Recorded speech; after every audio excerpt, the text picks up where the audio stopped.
Welcome to the Regulation Podcast, brought to you by the Institute of Regulation. Our aim is to demystify regulation and try to help you understand what it's all about, what it's all for, and why it matters to you, to businesses, to organisations, and to the public they all serve. My name is Anthony Oliver, and I'm going to lead the discussion as we tackle some of the big issues facing regulation across the UK. We're going to talk to some of the people who are driving forward regulation and give you a new perspective on what it's all about. So let's make a start. Let me introduce our first guest, Marcial.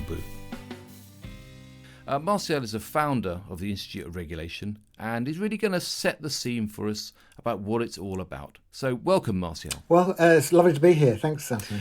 Great. Well, you're currently Chief Executive of the Equalities and Human Rights Commission, a role which you took up in the middle of last year. And before that, you led the Independent Parliamentary Standards Authority, overseeing, well, amongst many other things, MPs' salaries and expenses. Exciting times, I'm sure. Of course, prior to that, you were at the National Audit Office, and clearly you're very experienced in the world of regulation. So what prompted you to launch this new organisation?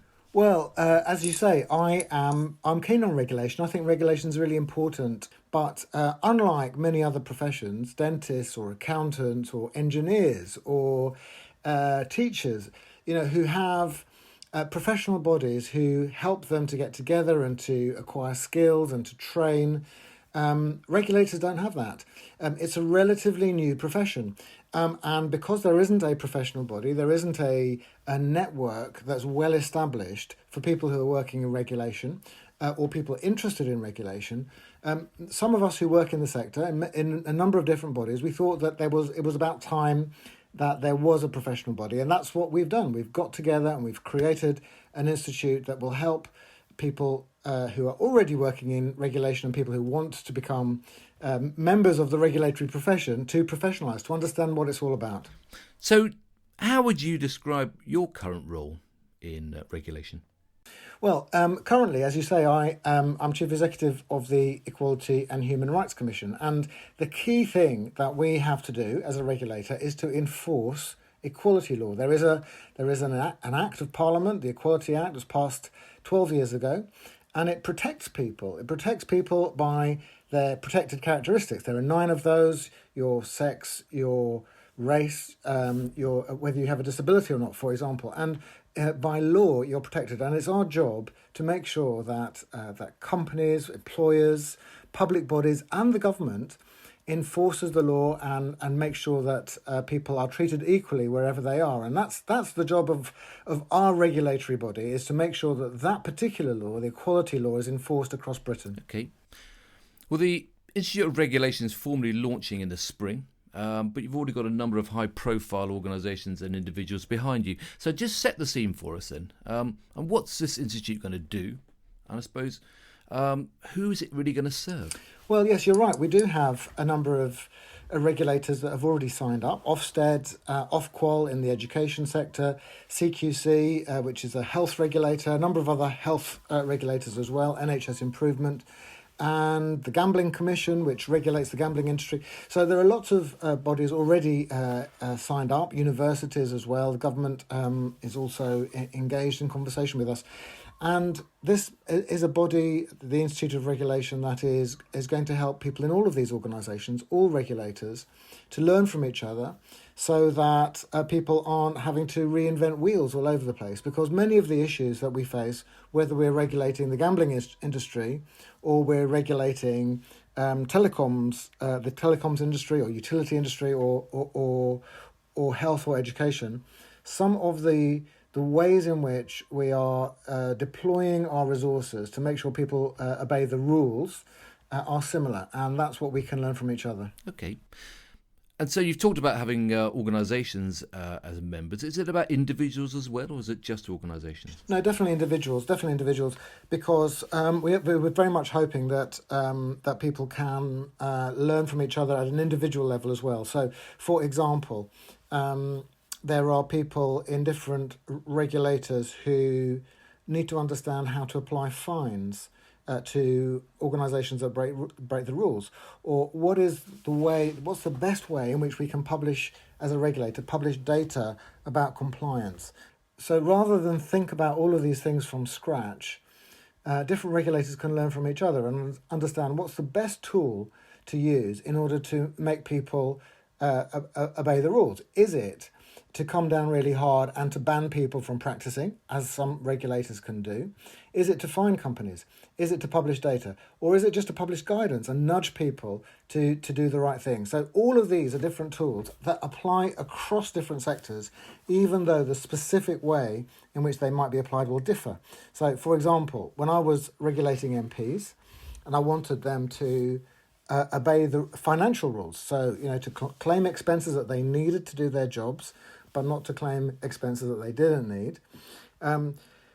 All the information that we gathered was published. It was published so that their constituents could see what public money they were spending.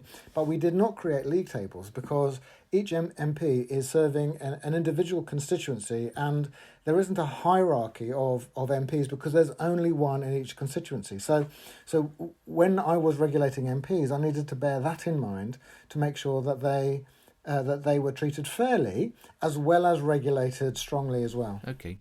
I mean, it's fair to say that every sector of the UK industry and social activity has some form of regulation. Just set the scene, I suppose, why is regulation important? Well, the word regulation comes from rules, okay, and we live in a rules-based society because that stops chaos. We need to know what rules there are and how to comply with the rules. Just like when we're driving on the roads, we can't all drive at whatever speed we like, and we can't just cross any junction if we feel like it, because there are rules, there are speed limits, there are traffic lights.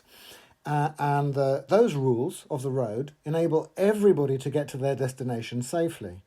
And so regulation in other sectors, not in driving, in other sectors, does the same thing.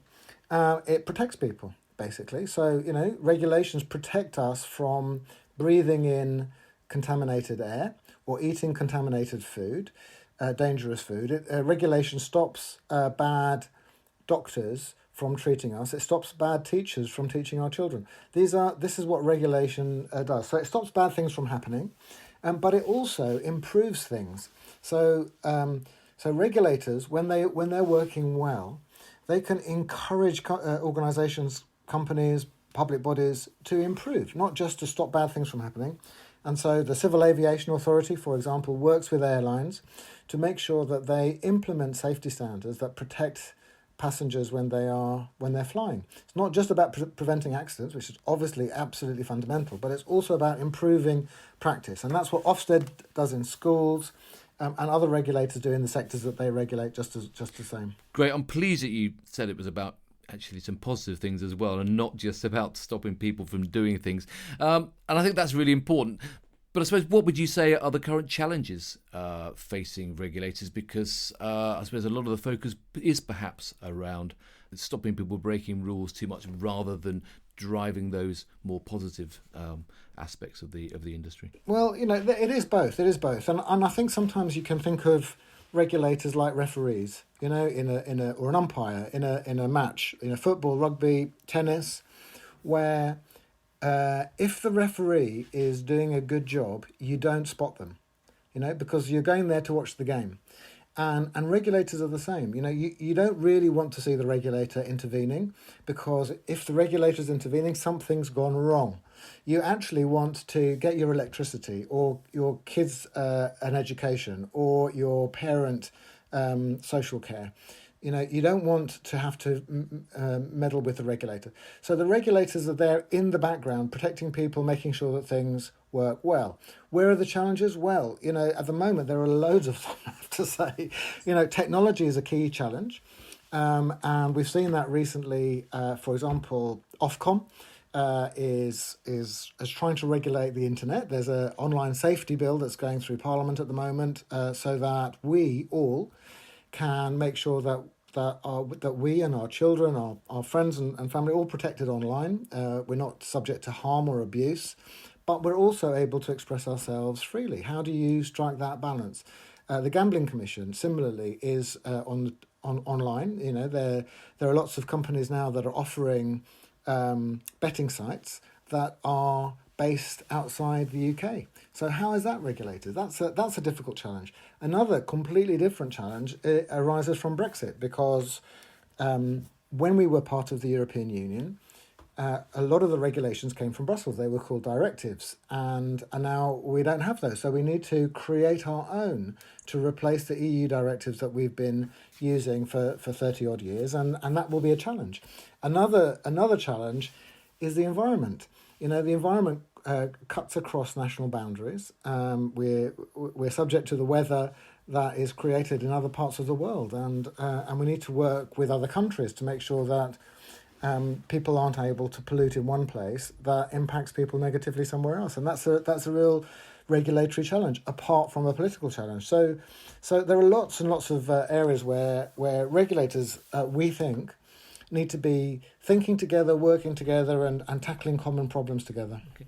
And closer to home, give us some examples. What's on your desk at the moment? Well, like all regulators, I have a small team. It's about 200 people.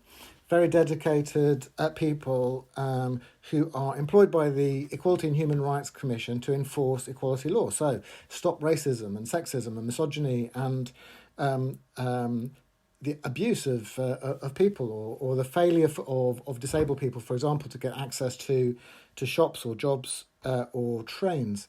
So, we've got 200 people, and we need to make sure that we're deploying our resources effectively and intervening in a kind of strategic way, so that if there is an organisation that is behaving badly, either to their own staff or to their customers, then that's tackled, and that we find ways appropriately to show others that this organisation has done the wrong thing, and we take action. So, an example would be Pontins. A year ago, we found that they were discriminating against people with Irish surnames, travellers and gypsies, and we took action, and we intervened, and we've asked them to implement policies and change the way that they treat their customers, so that they're actually complying with the law. But you say good regulation is vital to the effective functioning of business and public services, and it's about making those businesses better organisations. How is the new institute going to help to do that, to help meet those challenges? Well, one really clear way is in sharing good practice. So, I mentioned, I think, risk. All of us in any business, and regulators no different. All of us need to manage risks, financial risks, presentation, publicity risks, political risks, and one of the things that we can do is help people who are responsible for risk management in different regulators to talk to each other, so that they can share good practice. They can learn how to present risk, how to enable colleagues within an organisation to understand and manage risk effectively. That's one thing that we can do. Also, there are areas where regulators share goals. So an example would be where Ofcom, that is responsible for regulating the telecoms industry, and the EHRC, my own organisation, which is ensuring a reduction in online abuse and free speech. We've got a shared interest. Both organisations want there to be an online space which is safe to use, and that people are free to express themselves. So, we can work together as regulators. And one of the ways in which we can do that is under the auspices of an institute that is enabling people to share good practice, talk to each other, learn from each other, and hear from experts and gurus and academics who are able to, help us to improve what we do. So lots of work to do there, and you're up and running. Well, you will be up and running in the spring. You've got a website that's up and running now. What happens next with the Institute, and I suppose how can listeners today really get involved with what you're doing? Well, I'd love for listeners to check out our website. We're going to be we only went live with it in January 2022, so it's still new, but we're going to be putting more information up there, which will be free for everybody to access who's interested in regulation, who works in a regulator, is studying regulation, maybe at university. So that's one thing. We'll be holding events, obviously podcasts such as these, to help people to learn from others and find out what's going on in the sector. We've got international links as well with New Zealand, Australia, Canada, United States, India, and hopefully that will enable greater learning as well. So membership's only £48 a year for individuals, and corporate memberships obviously as well are available. So just check out the website and sign up if you're interested. And over time, what we're hoping to do is build a community of people who work in regulation, and obviously offer a jobs site as well, so that people can move between regulators and share skills in a really, really concrete way. Okay, and do you think that's going to be one of the key future regulatory issues, the skills coming in?